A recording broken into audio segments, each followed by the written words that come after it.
Je vais maintenant là, inviter, madame Ouimet, à son allocution, finalement. Alors, je vous donne la parole, madame Ouimet. Merci Josée. Bonjour à chacune et chacun d'entre vous qui êtes présents. Moi, je vous remercie de votre présence là, à ce lancement officiel du 151e numéro de notre revue Intervention. C'est pas rien. C'est lancé depuis 1969. Cette publication à l'ordre a pour mission la diffusion et le développement des connaissances et des pratiques en travail social et en thérapie conjugale et familiale. Cette revue scientifique contribue au mandat de l'ordre en favorisant le développement des compétences professionnelles de nos membres. Le Québec a décidé la première semaine de novembre, a dédié, excusez-moi, même si vous n'êtes pas devant moi, je suis quand même nerveuse, a dédié cette première semaine de novembre aux personnes proches aidantes. Après avoir longtemps utilisé l'expression aidant naturel, le terme proche aidant est relativement nouveau, mais le concept, lui, existe depuis très longtemps. Étonnamment, ce n'est que depuis peu que la société réalise l'importance du rôle des aidants dans la vie de leurs aidés. L'importance de la place qu'ils occupent dans les services sociaux de proximité également est importante. Sans elles et sans eux, il faut admettre que le système de santé ne pourrait faire face aux besoins des personnes qui ont besoin d'aide quotidiennement. Expressément, durant la crise socio-sanitaire dans laquelle nous sommes prolongés, ces proches aidants sont des héros, c'est drôle, hein? Excusez-moi, sont des héros qui s'ignorent. Il faut reconnaître que leur force et leur courage cachent très souvent leur fragilité et leur propre besoin d'être aidés et accompagnés pour être en mesure d'assurer le mieux-être de leurs proches. Ce numéro 151 est intitulé, et à juste titre, Regard sur la diversité des visages de la proche aidance en 2020. En effet, cette diversité est incroyablement fascinante et rejoint parfaitement la signature de l'ordre, l'humain avant tout. La proche aidance est la réalité de milliers de Québécoises et de Québécois. Nous connaissons toutes et tous une personne proche aidante et plusieurs d'entre nous en sommes également. À elle seule, la valeur de cet engagement d'exception méritait qu'on lui consacre un numéro tout entier. Qui plus est, cette parution coïncide avec l'adoption du projet de loi numéro 56, visant principalement à reconnaître la pertinence des personnes proches aidantes et à développer des mesures pour les soutenir dans les différentes sphères de leur vie. Je tiens à remercier tous les artisans de ce numéro et particulièrement notre rédactrice en chef, Sarah Boucher-Guévremont, et la directrice invitée de ce numéro, Madame Marie-Hélène Morin, travailleuse sociale et doctorante. Également, j'adresse mes remerciements bien sentis à toute l'équipe de rédaction, aux collaborateurs et aux partenaires externes, ainsi qu'aux collègues qui ont permis la réalisation de cet ouvrage et de cette diffusion unique. Les travailleurs sociaux et les thérapeutes conjugaux et familiaux sont au cœur des services sociaux et les proches aidants sont des alliés précieux. Ce numéro leur rend hommage et cela est bien mérité. Bonne soirée. Merci, madame Ouimet. J'ai omis de mentionner, votre titre, madame Ouimet, mais je pense qu'on vous a reconnu. Madame Ouimet est présidente de l'Ordre des travailleurs sociaux et thérapeutes conjugaux et familiaux du Québec. Encore une fois, merci, pour votre, allocution. Je vais maintenant inviter Madame Marie-Hélène Morin, qui a co-dirigé ou dirigé la revue avec Sarah Boucher-Guevremont. Ce qu'il faudrait souligner ici, euh, Marie-Hélène est la première à avoir dirigé un numéro thématique à titre d'invité extérieur au comité éditorial, une première en soi. Puis, donc, d'ailleurs, cette formule-là va être renouvelée dans l'avenir. Donc, Marie-Hélène, je t'invite à prendre la parole. J'ai accepté l'invitation d'activer mon son, alors je vais prendre la parole. D'abord, bienvenue à tous, à toutes à ce lancement virtuel, une première pour la majorité d'entre nous, hein, de vivre ça de manière virtuelle. Un merci tout spécial, là, en fait, aux auteurs, co-auteurs qui sont présents. J'en ai vu quelques-uns se connecter avec nous. Il y en a d'autres probablement qui regarderont le lancement en rediffusion. En fait, vous avez été vraiment plusieurs, plus d'une trentaine à répondre favorablement à notre appel à proposition sur le thème de l'approche aidance. Ça nous a permis de concocter un numéro riche, diversifié, fort intéressant. Un numéro dont je suis bien fière, que j'espère permettra aux travailleurs sociaux de développer le réflexe de collaborer avec les personnes proches aidantes en les impliquant dans les interventions, en les soutenant, mais aussi en militant pour la reconnaissance de leur expertise inestimable. Donc, je suis bien fière d'avoir pu diriger ce numéro-là. Puis oui, en étroite collaboration avec le comité éditorial, puis particulièrement Sarah Boucher-Guevremont, la rédactrice en chef. Donc, moi, ma pratique de chercheuse en travail social ben, est beaucoup inspirée, elle prend beaucoup appui sur mes expériences cliniques auprès de familles dans le domaine de la santé mentale, plus particulièrement dans le contexte d'un premier épisode psychotique. Mes recherches à moi, en ce moment, ils portent sur les trajectoires de service, ils portent sur la collaboration avec les familles, puis sur les proches aidants dans le domaine de la santé mentale. Donc, moi, depuis une quinzaine d'années, dans le fond, mes travaux portent sur ces personnes-là qui ont une contribution inestimable dans les pratiques en santé mentale, mais qui ne se reconnaissent pas toujours comme telles. Mais pour moi, c'est assez clair que les familles qui exercent un important rôle de soutien, puis que ça renvoie effectivement à l'approche aidance. Donc, l'idée de ce numéro thématique-là, ça a émergé, en fait, il y a 2 ans, quasi à pareille date, tout juste là, avant que les forums de consultation au sujet de ce qui maintenant est le projet de loi 56 soient lancés là, par Marguerite Blais. Les échanges que j'avais eus à ce moment-là avec Sarah, avec les membres du comité éditorial de la revue, nous avaient amenés à vouloir porter un regard large sur l'approche aidance, à vouloir rendre visibles toutes les réalités derrière ce phénomène-là, puis apporter aussi une vision décloisonnée de celle-ci, parce qu'on est plusieurs à s'intéresser à l'approche aidance, mais tous dans nos domaines particuliers.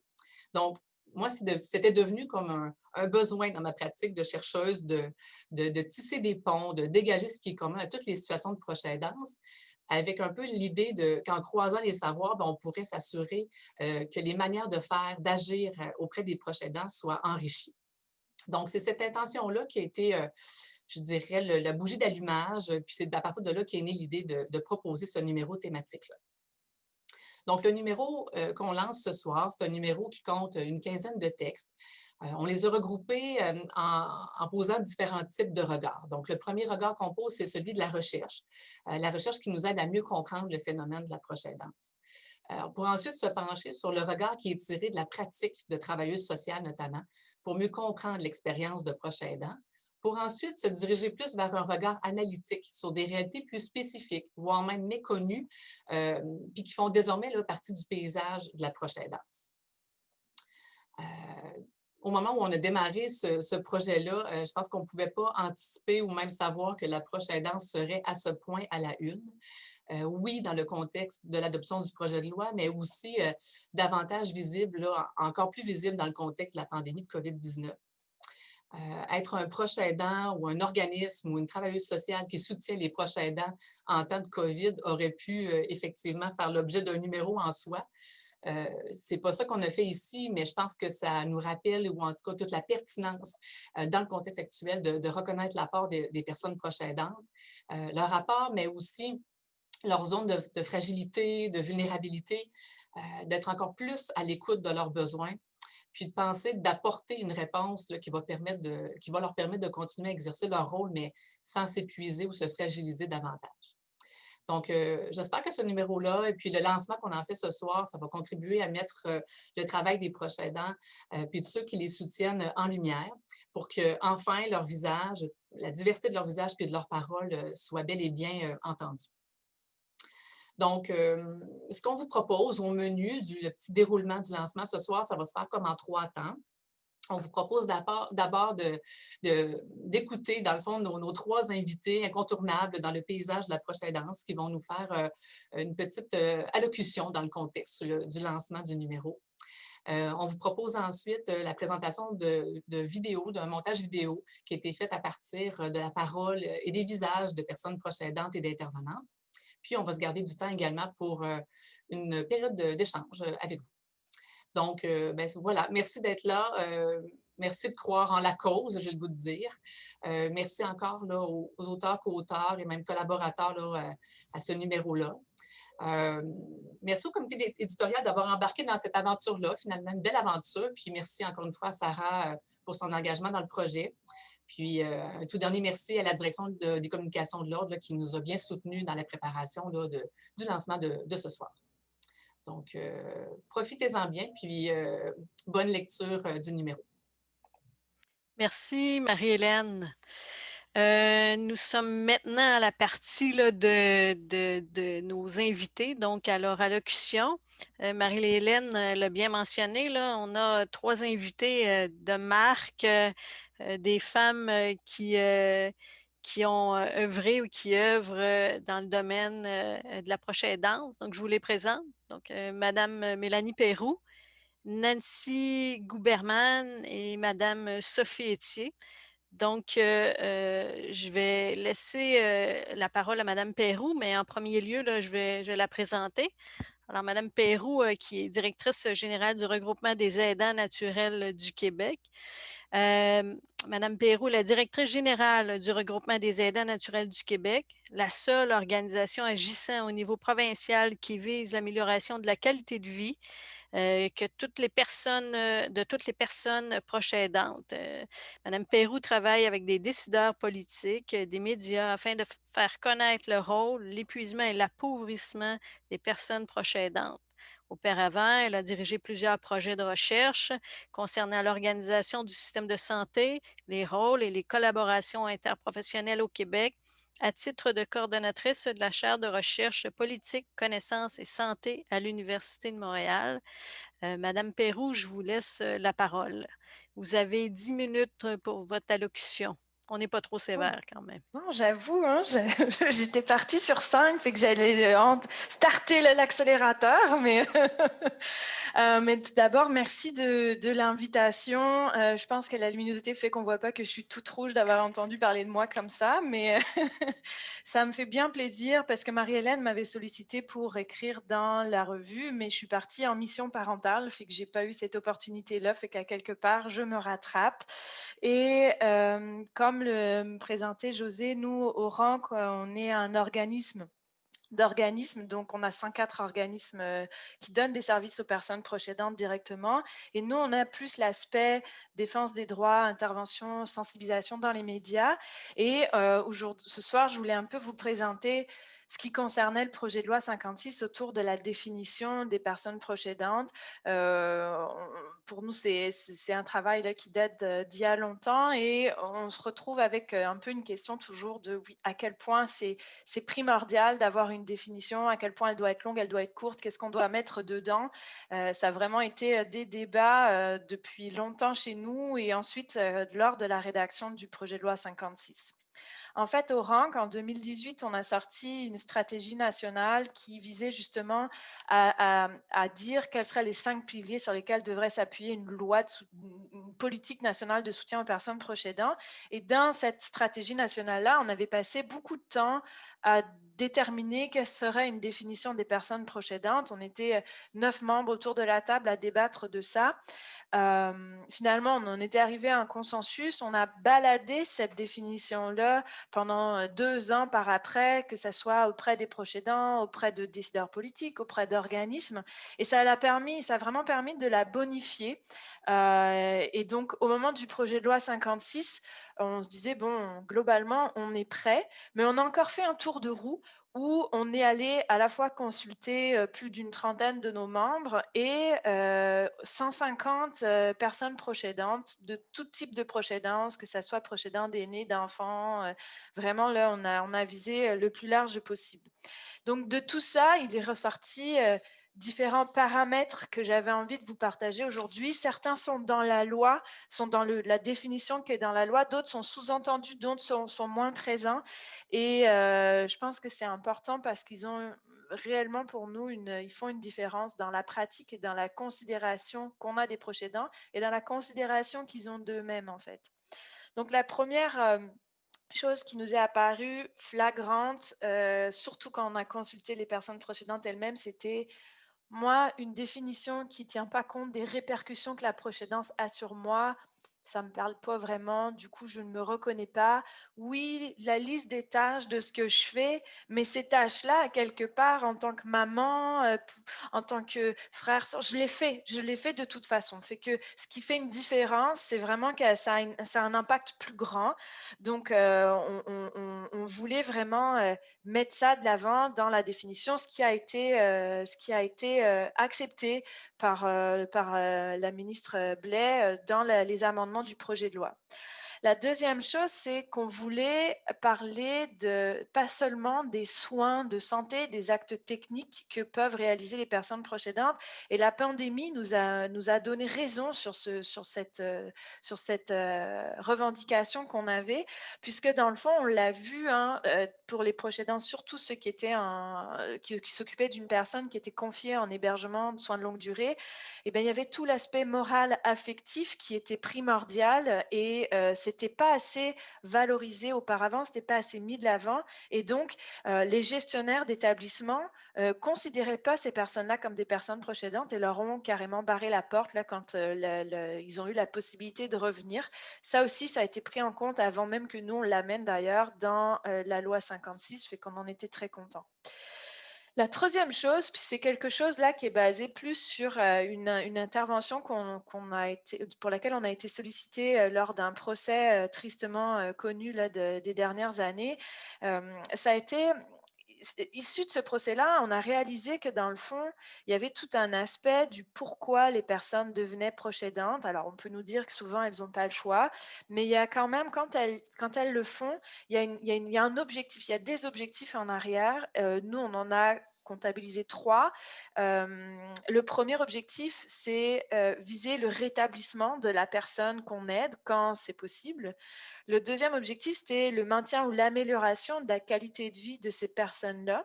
Et le troisième objectif, c'était dans le fond d'assurer la dignité de la fin de vie le plus possible. Et bon, donc les 2 premiers objectifs ont été inclus dans la loi. Le troisième n'a malheureusement pas été retenu. Mais une des raisons pour laquelle nous, on voulait vraiment mettre ça de l'avant, c'était que il y a une double influence dans parler des objectifs. Il y a une influence sur l'intervention, la manière dont on intervient auprès des personnes proches aidantes. Puis il y a une influence aussi sur la compréhension du niveau de détresse. Parce qu'on ce qu'on s'est rendu compte de manière très, je dirais, non scientifique, sur le terrain, là, expérientiel, c'est que si une personne proche aidante, elle n'est pas capable de maintenir ces objectifs-là, alors le niveau de détresse est plus important. La difficulté à faire son deuil en post-aidant, c'est plus compliqué. Donc, il y a vraiment, et des fois, c'est pas juste une question de je ne suis plus capable de maintenir mon proche à la maison. C'est aussi une question de le système ne me permet pas de faire que je réussisse à atteindre mon objectif. Et donc, ça me crée une détresse beaucoup plus forte. Au-delà du nombre d'heures que j'y passe, au-delà de la quantité des tâches, c'est vraiment une question, est-ce que je parviens à faire ce que j'ai envie de faire ou pas?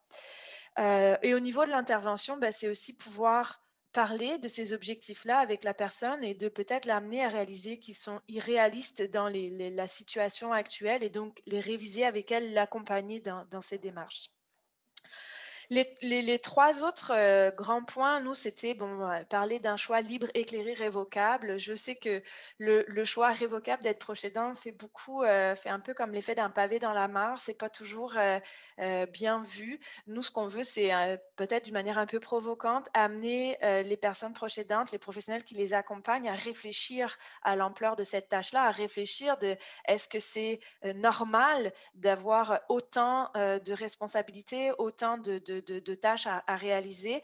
Et je vous dirais que depuis quelque temps, quand j'aborde ce sujet-là avec des personnes proches aidantes, il y a une très bonne réceptivité, même s'ils réalisent bien qu'aujourd'hui, le choix, ils ne l'auraient pas vraiment laissé parce que le système de santé ne les relaie pas forcément adéquatement, mais de réaliser qu'en fait, ils auraient pu dire non, ça vient à quelque part chambouler leur vision de leur rôle et ça, c'est important.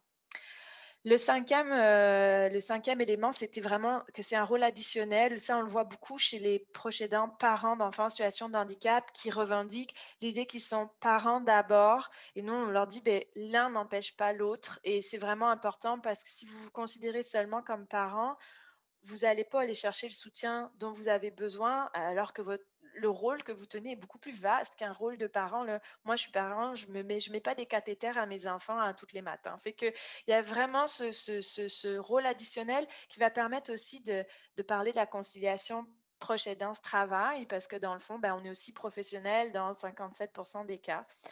Et puis, le dernier point qu'on voulait amener, c'était l'idée que ça devrait être une équipe de proches aidants et non pas un seul proche aidant principal. Aujourd'hui, il y a beaucoup de travail à faire à ce niveau-là parce que le réseau de la santé est vraiment orienté vers un proche aidant, celui qui est là présentement au moment du diagnostic ou le plus régulièrement.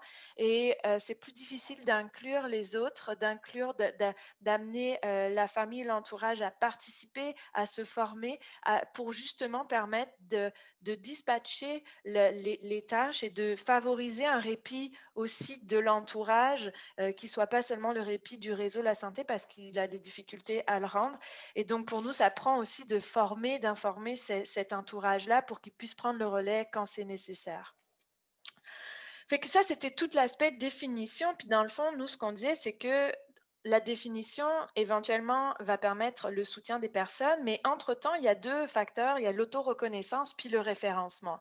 Et ce qu'on voyait de notre sondage auprès des personnes proches aidantes, c'est que peu importe la qualité de la définition, peu importe le niveau d'inclusion qu'elle permet, peu importe à quel point elle est explicite sur le rôle, sur à quel point elle donne des exemples, à quel point elle regroupe tous les aspects de la proche aidance, ça ne suffit pas à ce que les proches aidants se reconnaissent comme tels. Clairement, c'était pas suffisant et on s'est dit, bon, OK, donc on a ça qui est considéré comme un outil d'auto-reconnaissance. Qu'est-ce qu'on fait pour, donner d'autres façons, d'autres avenues de se reconnaître comme proche aidant parce que c'est pas suffisant. Donc ça nous avait amené déjà à l'époque, en 2019, à se dire, eh ben, on devrait sonder les proches aidants eux-mêmes sur qu'est-ce qui leur a permis de se reconnaître comme tels. Et donc, les résultats de ce sondage-là, auprès de 374 personnes proches aidantes, ces résultats, c'est des résultats préliminaires qu'on va diffuser prochainement, donc vous les avez un peu en primeur. Ça montre que dans le fond, une personne proche aidante, elle se reconnaît comme telle. 50%, 54% d'entre elles, en fait, disaient, moi, je me suis reconnue comme telle quand un professionnel de la santé me l'a dit. Tant que ce professionnel-là ne me l'avait pas dit, peu importe qui était ce professionnel, je l'entendais pas, je le conscientisais pas. Et ça vient très, très au-delà des recherches sur Internet, c'est 22% d'entre eux qui, grâce à des recherches sur Internet, étaient considérés comme proches aidants, et 19% grâce à une campagne grande échelle qu'on voit dans la télé ou sur les médias sociaux, comme on fait dans la Semaine nationale des personnes proches aidantes. Fait que c'est vous dire à quel point, pour nous, sensibiliser les professionnels, leur permettre d'aborder cette question-là avec les personnes proches aidantes, c'est primordial pour favoriser cette auto-reconnaissance-là. Et ce qu'on voyait, c'est que même quand ils se reconnaissaient comme proches aidants, ils n'allaient pas chercher du soutien. Et nous, dans notre cas, c'était du soutien des organismes communautaires, fait qu'on s'est posé la question, pourquoi? Et la réponse était, bon, déjà, parce que la plupart du temps, ils y vont que quand c'est le last call, quand ils sont tellement épuisés qu'ils n'ont plus vraiment d'autres solutions. Et donc là, 47% disaient, ben, j'y suis allée à ce moment-là. Mais il y en a quand même plusieurs qui ont dit, ben, c'est parce que l'intervenant a fait les démarches auprès de l'organisme, auprès du programme, ça m'a aidé. Donc, on est allé plus loin et ce qu'on s'est rendu compte, c'est que 42% des personnes proches aidantes auraient aimé que cette première démarche-là auprès d'un organisme ou d'un programme soit faite par l'intervenant qu'ils avaient en face d'eux à ce moment-là, au moment où on leur parlait de proche aidance. Et 42 autres pourcents disaient, ben non, moi, je préférais avoir une liste et puis, dans le fond, j'appelle quand je suis prêt ou quand j'ai le temps ou peu importe. Fait que nous, ça nous met vraiment de l'avant l'idée qu'on a une belle définition aujourd'hui qui va permettre une auto-reconnaissance, mais il va falloir soutenir par des pratiques, par des avenues structurantes pour permettre cette auto-reconnaissance-là. Et clairement, ça va être de réévaluer aussi la façon dont on réfère les personnes proches aidantes aidante à différents services, la façon dont on leur en parle. Parce que pour une personne proche aidante, là, aller chercher du soutien pour elle-même, aller essayer de combler ses besoins, c'est pas mal la 73e priorité de sa liste. Et donc, on a besoin de les accompagner là-dedans, je dirais, de manière régulière, surtout au début de l'épisode de proche aidance.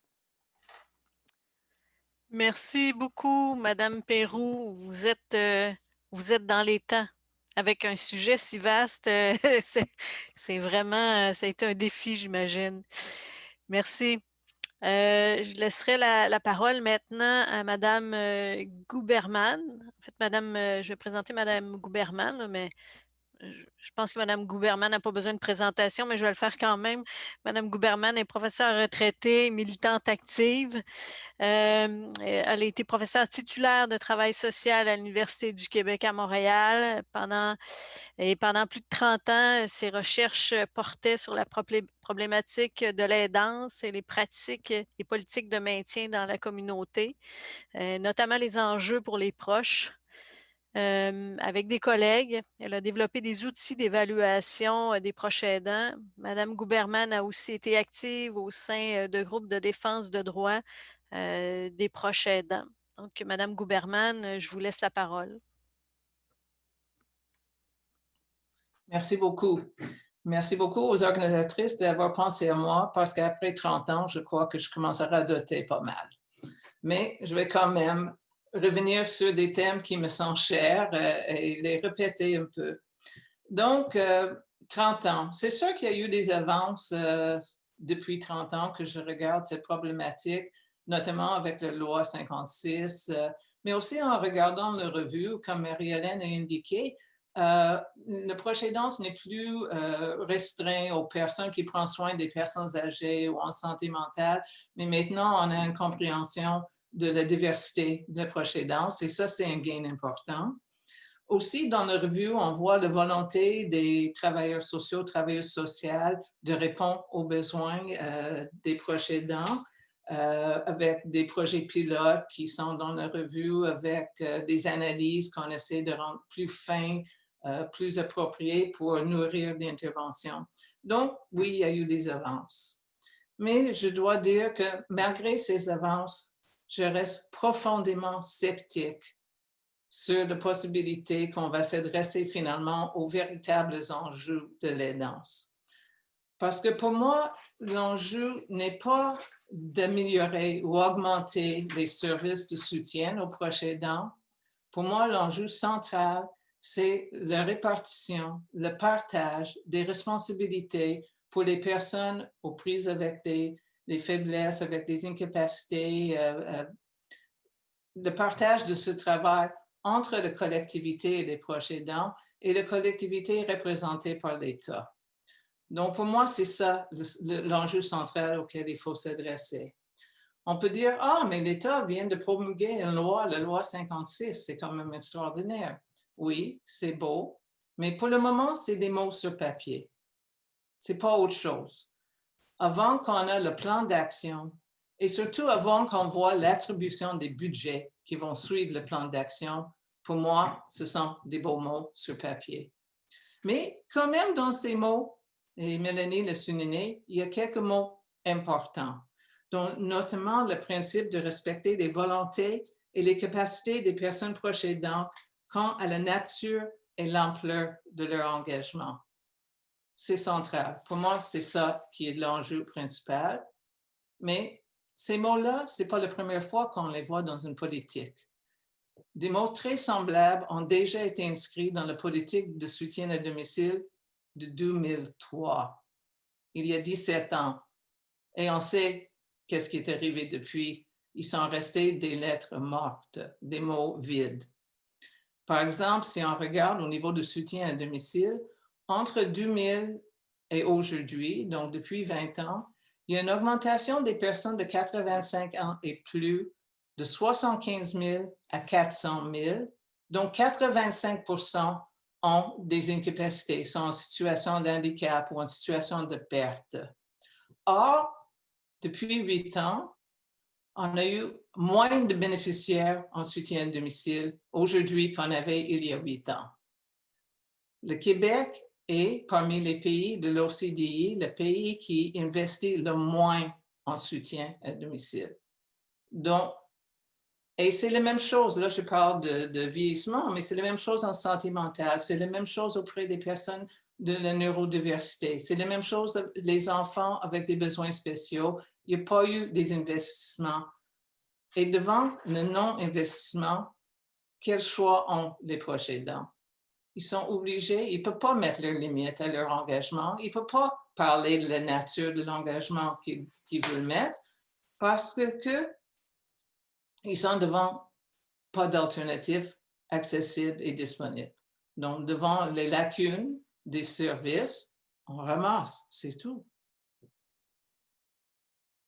Effectivement, si on n'a pas plus d'engagement budgétaire important pour augmenter substantiellement les soins, les services, les ressources offertes à des personnes en besoin, les proches vont continuer à combler les lacunes avec toutes les conséquences néfastes qu'on connaît tous et toutes. Et c'est là qu'y vient le besoin de soutien. On a besoin de soutien quand on ne peut pas faire ce qu'on aimerait faire, quand on doit faire beaucoup d'autres choses. Je pense que Mélanie l'a déjà développé. On doit soutenir donc les proches dans leur détresse, leur épuisement, leur désarroi devant la situation. Mais j'aimerais revenir un peu sur le soutien qui est offert aux proches, le soutien psychosocial. Dans quel but est-ce qu'on offre ce soutien? Est-ce qu'on vise à aider les proches aidants à mieux s'adapter à leur situation avec comme intervention, on travaille sur leurs attitudes, sur leurs compétences, sur leur capacité de mettre leurs limites, sur leur capacité de gérer leur stress, sur leur compétence à gérer des comportements difficiles. On les aide à recadrer leur situation et donc finalement de devenir des meilleurs proches aidants qui vivent sereinement leur situation, une situation que moi je trouve inacceptable, mais nos interventions peuvent les amener à accepter ces situations intolérables parce qu'on fait fi des problèmes structurels. On met toute l'emphase sur changer la personne. En mettant l'emphase sur changer la personne, qu'elle s'adapte, qu'elle s'améliore, qu'elle arrive à avoir de nouvelles compétences, on envoie un message implicite qu'enfin, elle est la source de son problème. Mon Dieu, si j'avais la capacité de dire non, si je pouvais mieux gérer mon stress, je ne serais pas dans la situation dans laquelle je suis. C'est ça le message de ce type d'intervention implicitement. Or, les situations des personnes, les proches aidants, ne se régleraient pas seulement avec un changement individuel s'il n'y a pas des changements à d'autres niveaux. Et je ne veux pas dire que ce n'est pas important, le soutien psychosocial. Non, c'est très important.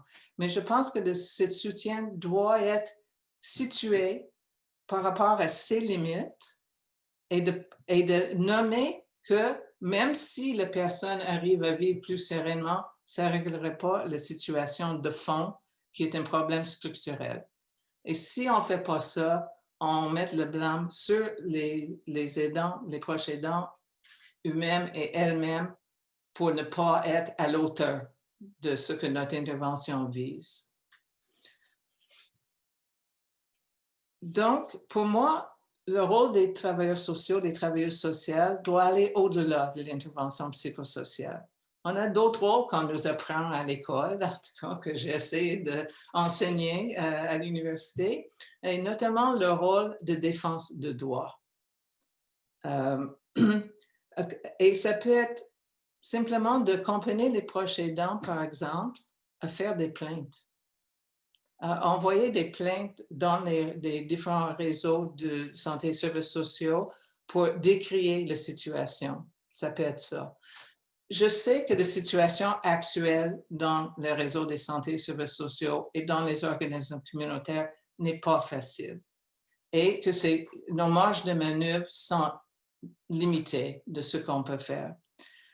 Mais on a des organismes qui nous représentent. Et je me demande pourquoi, par exemple, on ne voit pas des alliances entre l'Ordre des travailleurs sociaux, travailleuses sociales et le regroupement des aidants de RANC. Pourquoi on ne voit pas des alliances entre les syndicats qui représentent des professionnels de la santé et des services sociaux et les groupes de défense de droits des personnes ayant des situations de handicap ou les personnes âgées?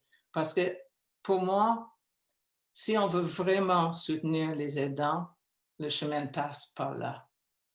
Merci. Merci, Madame Gouberman. Vraiment, vous avez soulevé des questions que je suis certaine là, que de nombreux participants ont. Comment cette loi-là va découler sur le terrain et quel va être le réel financement, l'engagement de l'État là, pour cette politique-là, cette loi-là. Merci. J'inviterai maintenant Madame Sophie Étier à venir faire son allocution, mais préalablement, là, je vais la présenter. Madame Étier est professeure titulaire à l'École de travail social et de criminologie de l'Université Laval et chercheuse au Centre d'excellence sur le vieillissement de Québec et au Centre de recherche en santé durable VITAM. Madame Étier est docteure en gérontologie, elle s'intéresse aux proches aidants depuis de nombreuses années, est également conseillère. Elle est également conseillère auprès des familles à la Société d'Alzheimer de Montréal dès 1990. Elle a suivi de près comme intervenante puis comme chercheuse les changements dans le réseau de la santé et des services sociaux, ainsi que dans la situation des proches aidants. Elle travaille plus particulièrement à faire connaître la maltraitance dont peuvent faire l'objet les proches aidants dans l'exercice de leur rôle, ainsi que la responsabilité, excusez-moi, c'est le chronomètre ici, excusez-moi, et faire l'objet et dont peuvent faire l'objet les proches aidants dans l'exercice de leur rôle, ainsi que la responsabilité morale qu'ils ressentent envers leurs proches aidés. Elle est également présidente du conseil d'administration du Carrefour des proches aidants de Québec. Donc, Madame Étier, je vous laisse la parole. Vous avez 10 minutes. Merci. Oui, alors bonsoir tout le monde. L'avantage de passer la dernière, c'est qu'on peut faire du pouce un peu sur ce que les autres ont dit. Par contre, il y a beaucoup de choses qui ont déjà été dites qu'on ne veut pas répéter, mais je voulais juste prendre quelques minutes avant de commencer mon allocution, en fait, de dire que moi, j'ai eu Nancy Guberman comme professeure à la maîtrise en travail social à l'UQAM, c'était intervention sociale à l'époque. Et Nancy a ce don-là de nous faire réfléchir, en fait, et de nous amener toujours ailleurs, nous amener toujours un peu plus loin. Puis c'est ça, en fait, qui fait la qualité d'un bon professeur. Et je vois que tu n'as pas perdu ça, Nancy. Donc, continue d'être là, continue de nous faire réfléchir, ça fait du bien. Et tu n'as pas à t'excuser de radoter parce que pour que les choses changent, hein, il faut répéter, répéter, répéter. Et ça fait 30 ans que tu dis la même chose, mais en même temps, bien, ça a l'air que ça n'a pas été compris parce qu'on est toujours un peu au même endroit. Et moi, j'étais là, bon, la plupart des intervenants actuellement en proche aidance, la plupart des décideurs politiques n'étaient pas là il y a 30 ans. Moi, j'étais là parce qu'en 90, j'étais à la Société Alzheimer, j'ai assisté à la naissance du RANC, à la naissance de la plupart des regroupements de proches aidants qui sont venus après les années 90. Et on disait à l'époque, en 90, qu'il fallait reconnaître le rôle de proche aidant, qu'il fallait sortir de l'ombre ce rôle-là. Et on dit ça encore aujourd'hui. Donc, c'est là qu'on voit que c'est long avant que les choses changent, malheureusement. Mais ça va venir, Nancy. Fais confiance. On est là pour ça. Puis, on n'était pas nombreux il y a 30 ans. Et on voit maintenant l'effervescence des chercheurs qui s'intéressent à ce domaine-là, les intervenants qui ont cette sensibilité-là. Il y a beaucoup plus de monde autour. Là. Il y a en tout cas, on espère une volonté politique réelle là, qui s'en vient. Donc, il y a quand même de l'espoir, je pense. Ça s'en vient là. Donc, moi, on m'a demandé de parler de 3 points en particulier. Donc, je vais vous parler du respect. Je vais vous parler de l'Observatoire québécois en proche aidance et un colloque à l'ACFAS sur la proche aidance qui va venir en mai prochain. Donc, le respect, c'est quoi? C'est un regroupement, en fait, respect, ça veut dire regroupement scientifique en proche aidance. Donc, un regroupement que le nom, en fait, nous a été inspiré par c'est Hélène Carbonneau, que plusieurs d'entre vous connaissez déjà, qui a trouvé ce nom-là dans notre brainstorming là, de recherche de nom.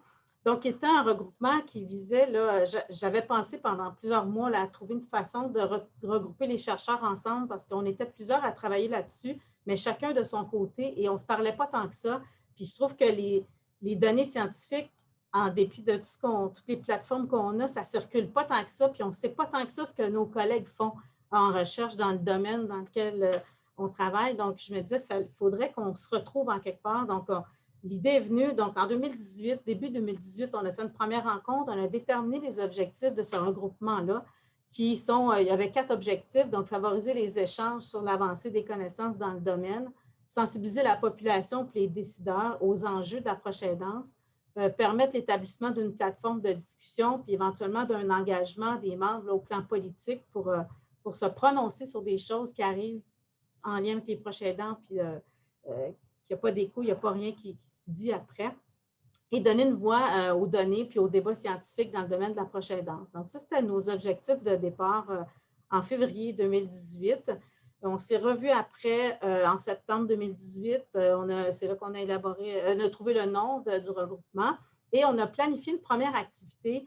Évidemment, on n'a pas une scène. Évidemment, on est tous super surchargés de travail. Donc, ce n'est pas un gros regroupement où on fait plein d'affaires, mais on s'est dit qu'il faudrait au moins minimalement une fois par année. Là, ça, c'est le minimum. On fait une fois par année un colloque à l'ACFAS pour se regrouper à un endroit où tout le monde va. Puis là, on se dit, on va pouvoir montrer nos résultats de recherche, en fait, puis ensuite parler entre nous. Donc, on a fait ça en 2019. Donc, le premier colloque était le titre était « Mise en lumière d'enjeux émergents dans le champ de la proche aidance, de la naissance à la fin de vie ». Donc, il y a eu 10 chercheurs qui ont fait part de leur projet de recherche dans le domaine. Et on devait avoir le deuxième colloque, évidemment, en mai 2020, qui a été annulé. Donc, on a déplacé ce deuxième colloque, donc il aura lieu en mai prochain, probablement en format Zoom ou virtuel, on ne sait pas trop. Là. Je ne sais pas, on n'a pas encore eu d'informations, mais tout probablement. Et donc, ça sera notre deuxième colloque. On va essayer de maintenir cette activité-là chaque année. Et on a, dans le cadre là, des auditions pour le projet de loi 56, on a déposé un mémoire, en fait, dans le cadre de la commission.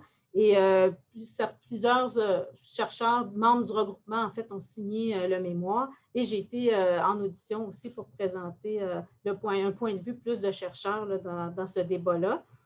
Et je sais qu'il y a d'autres chercheurs aussi qui n'ont pas signé le rapport avec nous, mais qui ont aussi déposé, qui sont membres du respect.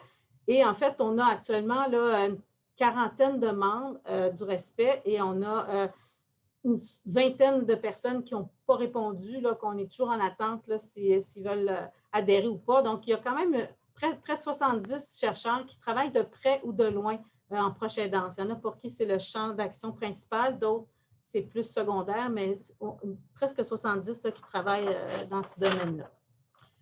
Donc, ça, c'était pour le respect. Donc, si ça vous intéresse, si vous faites de la recherche dans le domaine de la proche aidance, que vous n'avez jamais entendu parler du respect, donc communiquez avec moi, puis on pourra s'en reparler. Oui, je pourrais vous ajouter comme membre si ça vous intéresse. Bon, ceci dit, je vous amène à mon deuxième sujet, qui est l'Observatoire québécois en proche aidance, que la loi 56 a mis sur pied en même temps là, que dans ce débat-là, on réfléchissait à savoir est-ce que finalement le respect a toujours sa raison d'être, comme il y aura un observatoire sur la proche aidance.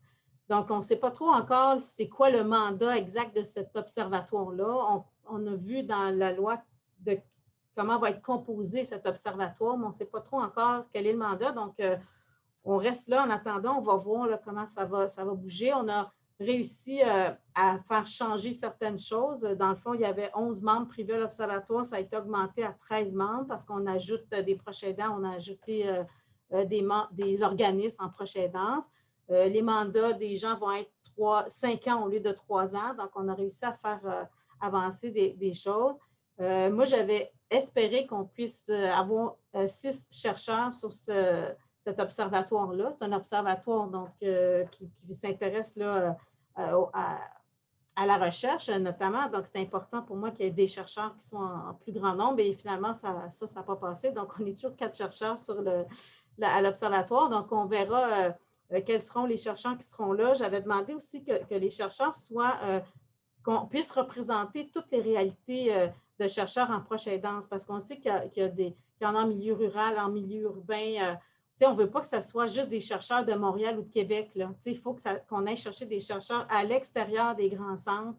Il faut qu'on puisse retrouver des chercheurs dans tous les domaines de proche aidance, pas juste en vieillissement, qu'on aille aussi, qu'il y ait des enfants, santé mentale, bon, etc., qu'on puisse, il y a beaucoup de chercheurs qui font des recherches dans beaucoup de domaines, donc il faut que ça soit représenté. C'est sûr que si on avait beaucoup de chercheurs, on aurait la possibilité de représenter toutes ces différences-là. Maintenant, avec 4 chercheurs, ça va être difficile d'avoir tout, mais en tout cas, on va essayer de, si on peut, essayer que ce soit respecté le plus possible.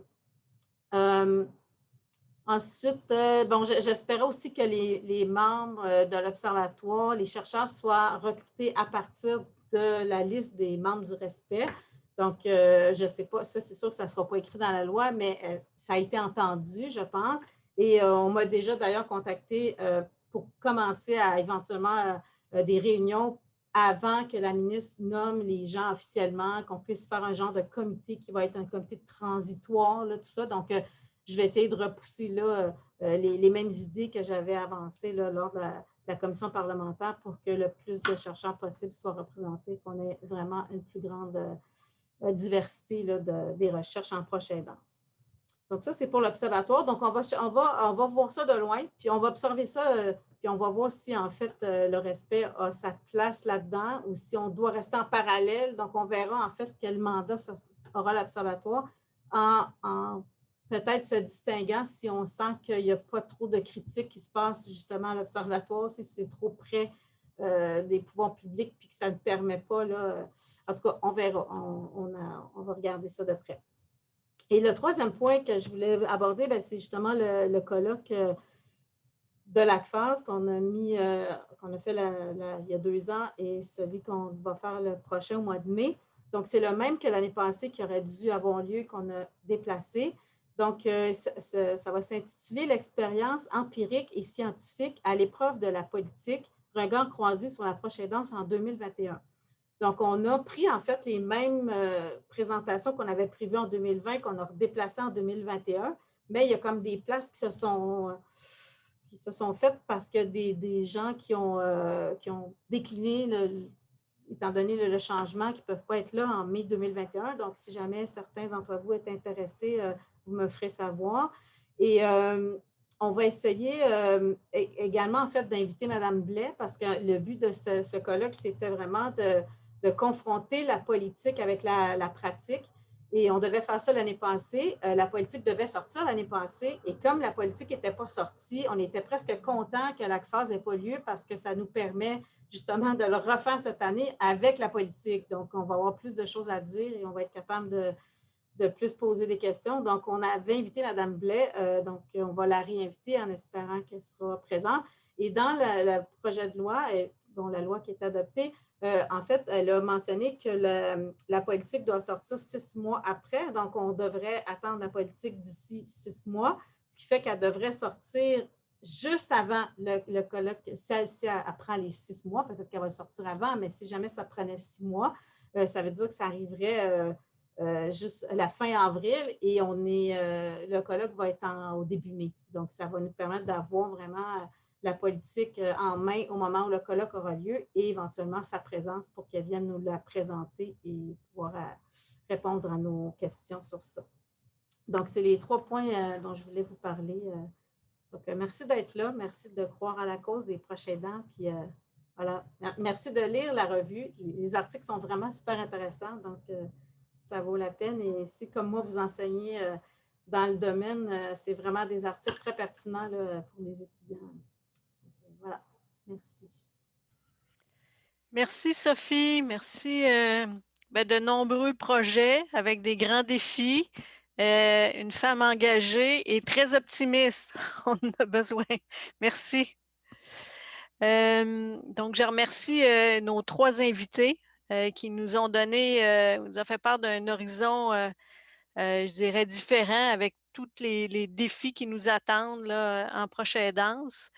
Maintenant, je laisserai la parole à Sarah Boucher, Guèvremont, qui est, la rédactrice en chef, là, de la revue, Intervention, et je le redis encore, là, elle a co-rédigé, le numéro avec, Marie-Hélène Morin. Donc Sarah, je te laisse la parole. Bon, ben, bonsoir tout le monde. Je suis très heureuse qu'on soit pardon, tous ensemble dans un premier lancement virtuel de la revue Intervention. D'autant plus que ce soir, on a le privilège de vous présenter en primeur une capsule vidéo qu'on a réalisée pour souligner la Semaine nationale des personnes proches aidantes, mentionnons-le, et aussi bon, le lancement du numéro sur la proche aidance, co-dirigé par Marie-Hélène Morin. Donc, l'idée qu'on avait un peu derrière ce projet de capsule, c'était bon, la proche aidance, mais aussi de mettre une image au visage de la proche aidance. Et ces visages qui vont être diffusés dans cette capsule sont celles de personnes proches aidants et d'intervenantes et travailleurs sociaux. Donc, je tiens à préciser que, étant donné un peu le contexte actuel qu'on connaît toutes et tous, là, de la pandémie, des mesures sanitaires, donc on a enregistré ces capsules via Zoom, un incontournable de nos jours. Donc, c'est une image et des paroles captées un peu sur le vif, mais ce n'est pas un projet homemade ou maison. C'est un projet qui a été pour beaucoup réalisé à la maison, mais ça donne quelque chose, à mon avis, en fait, du moins, je trouve, de très intéressant et pertinent à visionner. D'ailleurs, j'aimerais remercier Frédéric Boivin, qui est notre monteur, qui a su donner un peu une tenue de soirée à ces images prises sur le vif. Et surtout, j'aimerais remercier toutes les personnes qui ont participé à ce projet. Leur remercier pour leur enthousiasme. Tout le monde était très enthousiaste à faire des capsules, à s'enregistrer, à répondre à des questions. Merci beaucoup. Merci beaucoup aussi pour votre temps. Ça prend du temps. On vous a sollicité et vous l'avez donné ce temps-là. Puis je voudrais souligner aussi, et je pense que ça fait partie de cette idée de donner du temps, que ce que j'ai pu observer à travers nos échanges Zoom avec les participantes, c'est pour chacun, pour tout le monde, tous les participants, beaucoup cet intérêt, ce souci de faire connaître puis de sensibiliser à tout un chacun cette réalité particulière qui est l'approche aidance. Donc, merci beaucoup et bon visionnement.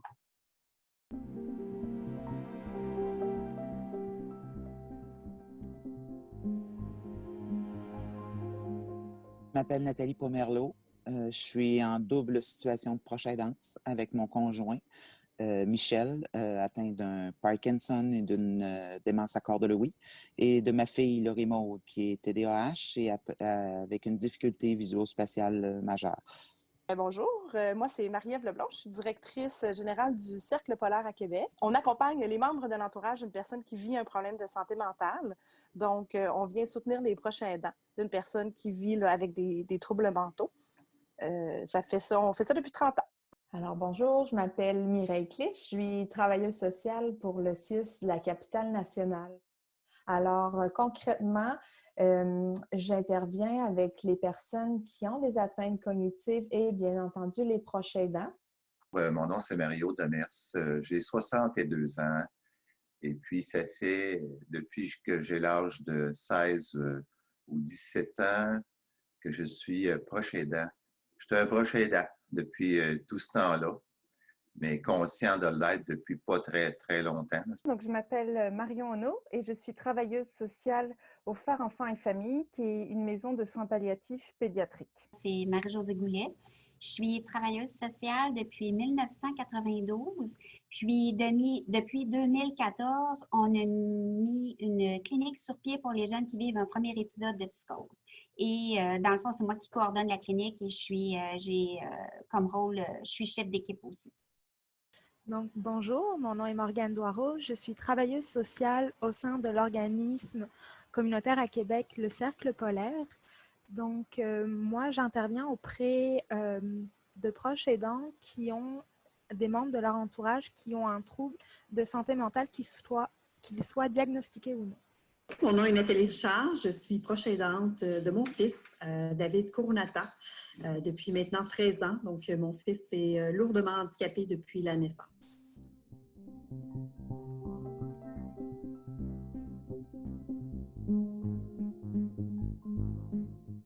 La pauvreté.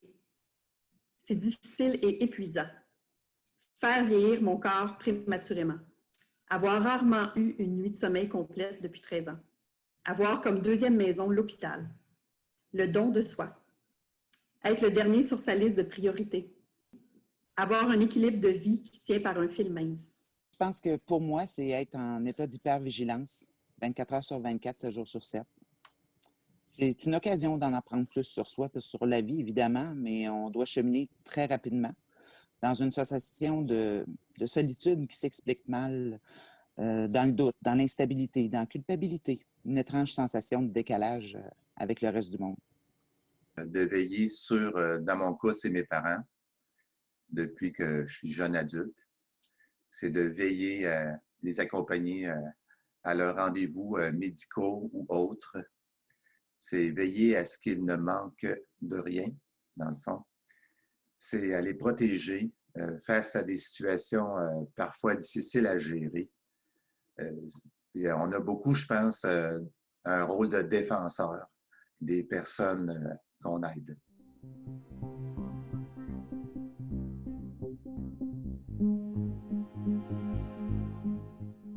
C'est de les accompagner aussi dans le deuil relationnel auquel ils font face, hein, parce qu'ils sont souvent à accompagner une personne qui n'était peut-être pas la même au départ, au sens où la relation, elle était différente et plus la maladie s'installe, là, plus ils sont confrontés à des pertes, hein, ce qu'on appelle le deuil blanc.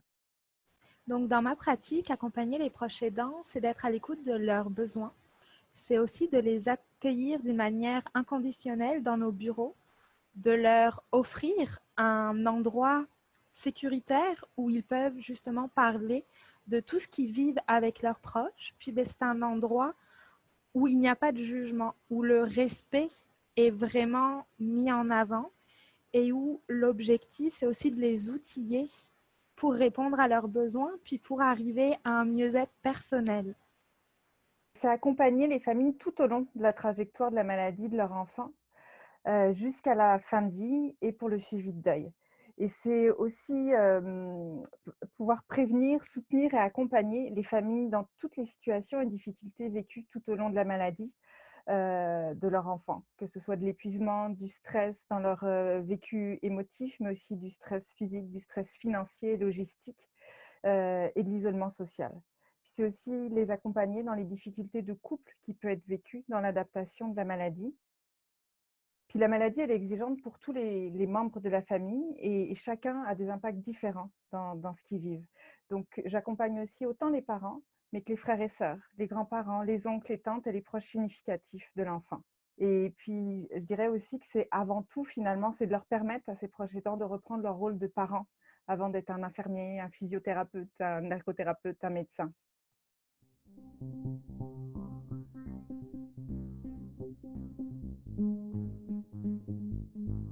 Que ça te fait découvrir un nouveau monde. Un monde où tu vas devoir t'adapter très rapidement au quotidien à diverses situations. Un monde où on doit exercer plusieurs métiers d'un seul coup. Infirmière, ergo, physio, pédagogue et bien d'autres. Comme si on pouvait tout faire. Un monde où on doit faire preuve d'humilité afin de demander de l'aide parce que, pour être honnête, c'est très lourd à porter. Il faut organiser son horaire de manière à être présent au bon moment. Pour être un proche aidant, la plupart du temps, il faut avoir la capacité de travailler à temps partiel pour avoir du temps pour son aidé. Il faut avoir la collaboration de la famille immédiate qui doit accepter les absences. Sauf que je ne suis pas d'accord, ça change le monde. C'est nécessaire au bon fonctionnement de notre société. Ça l'améliore grandement. Qu'est-ce que notre société ferait sans proche aidant?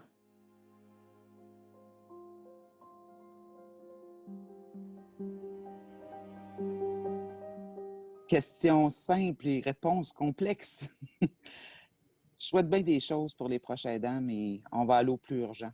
L'écoute de nos besoins dans un système plus flexible et mieux adapté à cette situation particulière. Ça, ben, c'est du cas par cas. Être plus flexible et s'assurer que l'aide mise en place soit vraiment adaptée et qu'elle ne devienne pas un stresseur supplémentaire. qu'ils aient accès à l'information, qu'il y a des associations à travers le Québec qui existent pour eux dès les premiers signes de la maladie de la personne qui leur est chère.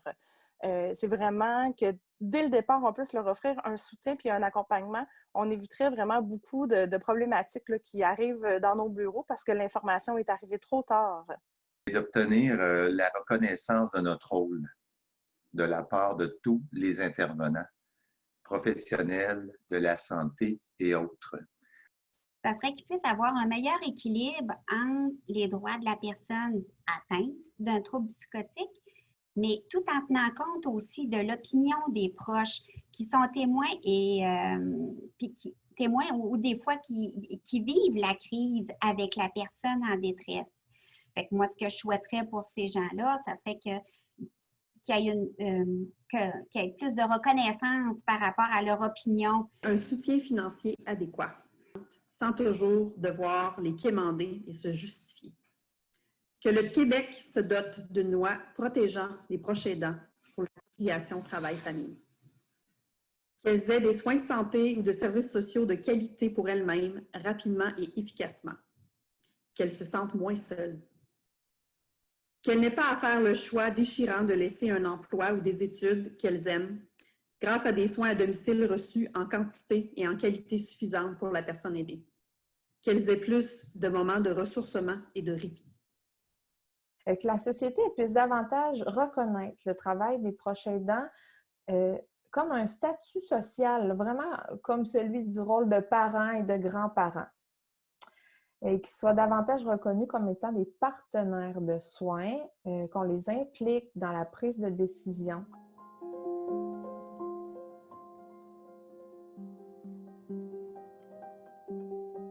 Donc, qualifier la contribution des proches aidants en un seul mot est vraiment très compliqué parce qu'il y en a beaucoup.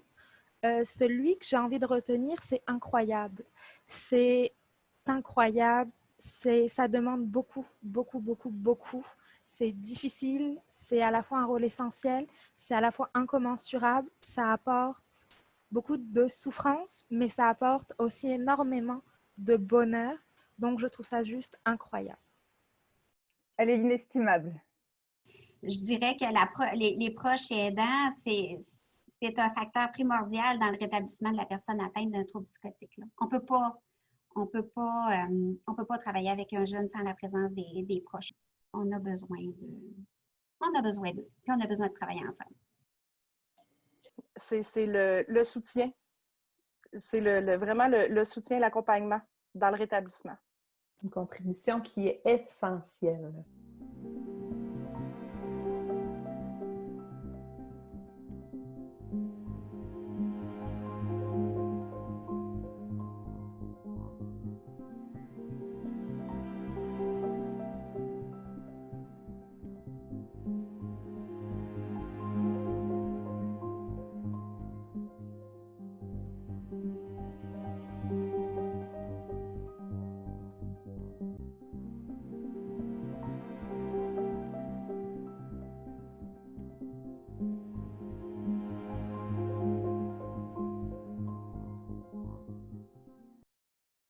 J'aimerais souligner aussi ou remercier toutes les personnes là, qui ont participé à la vidéo, les personnes qui ont participé de près ou de loin là, à cette contribution. Je terminerai avant de laisser la parole à Sarah Boucher-Guévremont. J'en profite pour remercier tout le monde, la qualité des interventions, la qualité des panélistes qui nous ont fait réfléchir et qui vont nous faire réfléchir pour la suite et les prochains jours.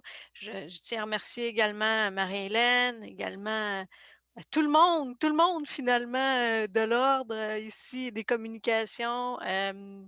Donc voilà, Sarah, je te redonnerai la parole et le mot de la fin.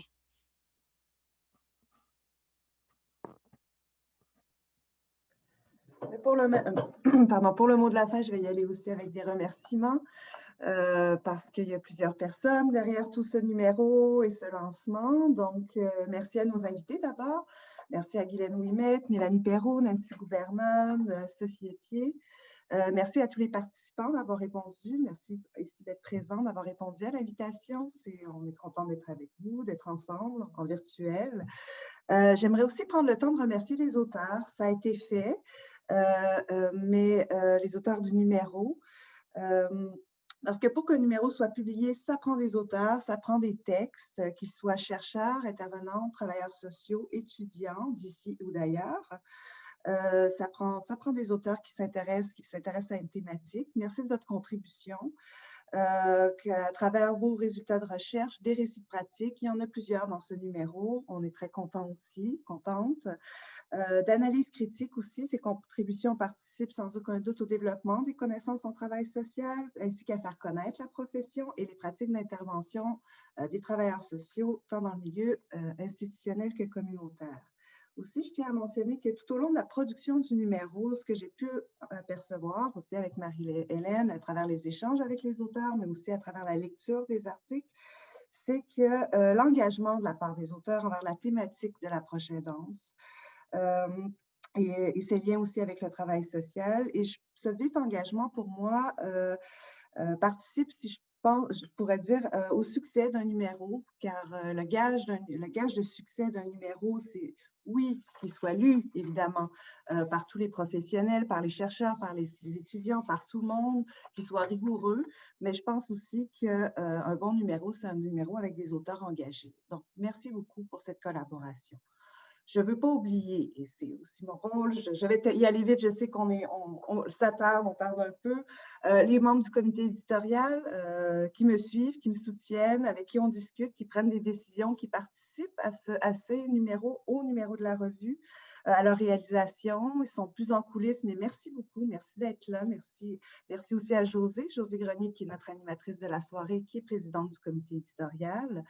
Merci à mes collègues de l'Ordre qui sont souvent de précieux, qui répondent à mes questions, qui acceptent de me donner des avis, des conseils, qui sont là quand je les sollicite pour plusieurs choses et pour des discussions. Merci à vous. On ne se voit pas souvent ces derniers temps, mais j'en profite pour vous saluer aussi. Dernier remerciement, et j'arrête, et c'est quand même un incontournable. Merci Marie-Hélène. Au début, un peu en blague, je disais que tu étais notre cobaye. C'était la première fois qu'on faisait un numéro sous la direction de. On peut dire un peu que l'expérimentation a donné des résultats très prometteurs. Donc, mais sur une note un petit peu moins humoristique et plus sérieuse, merci beaucoup de ton temps, ton implication, de ton leadership, de ta rigueur, de ta finesse et de ta créativité. Ça a été un plaisir pour moi de collaborer avec toi, de travailler. Ça a été une expérience des plus enrichissantes.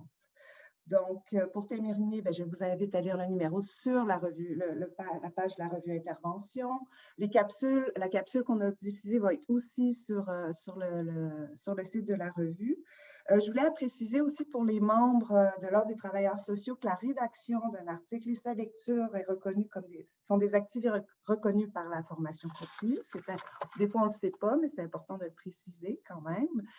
Et puis, nos activités à la revue Intervention se poursuivent, nos activités sous la direction de, Prochain numéro apparaît dans pas trop longtemps, Travail social en temps de pandémie, sous la direction de Karine Croteau. Ensuite, en janvier, l'intervention socio-judiciaire sous la direction d'Audrey-Anne Dumais-Michaud et Céline Lalande. Et un autre numéro qui arrive au printemps sur les forces en travail social sous la direction de Christiane Bergeron-Leclerc, F. Pouliot et Virginie Gargano, et plein d'autres numéros, projets qui, j'espère, se poursuivront pendant de nombreuses années. Donc, merci beaucoup.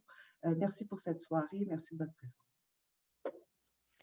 Merci Sarah. Maintenant, il est l'heure de la fin. Je clôt maintenant la soirée du lancement. Au revoir. Bonsoir.